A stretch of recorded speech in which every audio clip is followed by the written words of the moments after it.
Good afternoon class. पिछले class में हमने जलवायु के बारे में पढ़ा था। उसके आगे हम पार्ट 2 में अब जलवायु के बारे में उसके बारे में पढ़ेंगे। जो भारत की जलवायु है उसमें हमने उत्पत्ति इनके बारे में पढ़ चुके थे। इसके बाद आता है भारत की ऋतुएं। भारत की ऋतुएं मुख्यतः 4 प्रकार से पाई जाती हैं। कौन कौन सी? शीत ऋतु, ग्रीष्म ऋतु, वर्षा ऋतु और शरद ऋतु। जो शीत ऋतु आती है यानी कि जो हमारे 2 प्रकार से मानसूनी हवाएं चलती हैं, एक उत्तर पूर्व और दक्षिण पश्चिम मानसून। उत्तर पूर्व मानसून से जो हमारा आता है शीत ऋतु और ग्रीष्म ऋतु, ठीक है। और दक्षिण पश्चिम मानसून से आता है वर्षा ऋतु और शरद ऋतु। जो शीत ऋतु आती है ये कब चलती है? नवंबर से मार्च तक हमारा शीत ऋतु रहता है। और ग्रीष्म ऋतु कब होता है? मार्च से जून तक।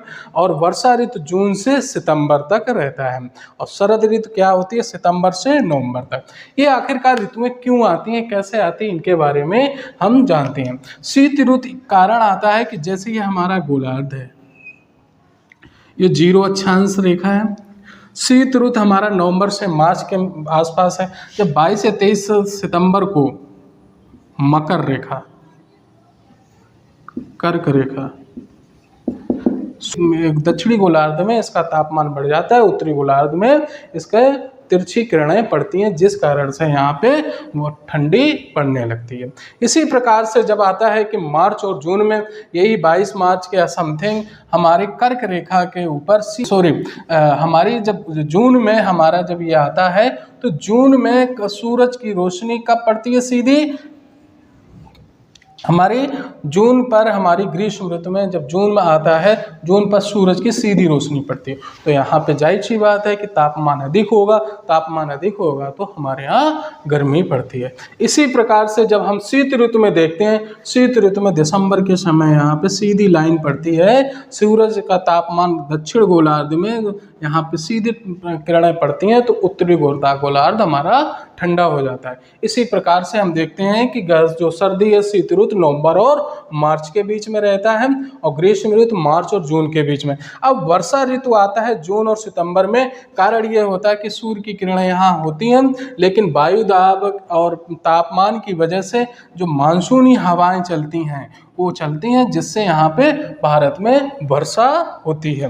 फिर आती है शरद ऋतु। शरद ऋतु में क्या होता है कि हमारा सूरज दक्षिण की ओर चला जाता है, तो इसके बाद क्या होता है, यहाँ की उत्तरी गोलार्ध की जो पवनें हैं, हमारा उत्तर दक्षिण पश्चिम मानसून जो है वो पीछे वापस होने रहता है, जिसके कारण हम मानसून नित्यावर्तन भी कहते हैं। इसी प्रकार से अगर हम आगे देखते हैं जलवायु प्रदेश, कोपेन का जलवायु प्रदेश में देखते हैं तो कोपेन ने इस प्रकार से दिखाया है AMW यानी कि मान। अब हम जो जलवायु देखते हैं कोपेन के जलवायु के वर्गीकरण अनुसार, कोपेन का जो जलवायु प्रदेश है इसमें देखते हैं AMW यानी कि मानसून प्रकार की जलवायु। ये मुख्यतः हम देखते हैं AMW जो गोवा, कर्नाटक, तट और केरल में जो मानसून प्रकार की जलवायु पाई जाती है। कहाँ पे? गोवा, कर्नाटक और केरल। ये कैसे है? तट, केरल के, कर्नाटक के तट पर ही जलवायु पाई जाती है, आगे नहीं, क्योंकि यहाँ पे सह्याद्री दक्षिण का जो प्रकार है उससे वापस आ जाती है। दूसरे नंबर पर हमारा कहाँ पाया जाता है? शुष्क ग्रीष्म ऋतु। AS जो है हमारा तमिलनाडु और आंध्रा के तट पर पाया जाता है। फिर AWA जो सवाना प्रकार की जलवायु है, जो हम प्लस के निशान पे देखते हैं, बहुत बड़ा क्षेत्र आता है, मध्य प्रदेश, कर्नाटक, महाराष्ट्र, आंध्र प्रदेश, तेलंगाना और कुछ भाग इसमें आता है, ठीक है। तीसरे नंबर पर आता है BSHW यानी कि स्टापी प्रकार की जलवायु, जो हमारे राजस्थान, पंजाब, हरियाणा का, गुजरात का कुछ भाग और इधर हम कर्नाटक का भी कुछ भाग आ जाता है। कौन सा? स्टेपी जलवायु का, ठीक है। BSH में यानी कि मरुस्थलीय क्षेत्र जो आता है ये राजस्थान का हमारा आ जाता है। कहाँ पे? राजस्थान, ठीक है। इसके पास CWG या हल्की शुष्क शीत ऋतु होती है। ये कौन? गंगा यमुना का मैदानी क्षेत्र।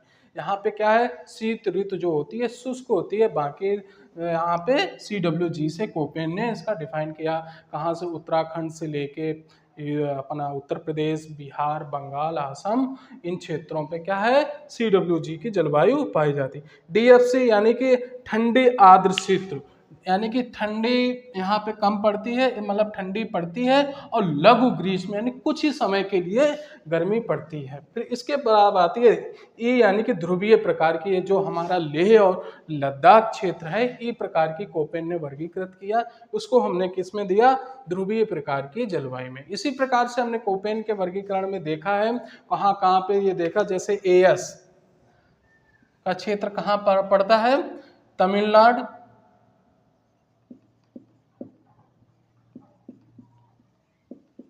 और आंध्र। AW पूरा प्रायद्वीपीय, BSW राजस्थान,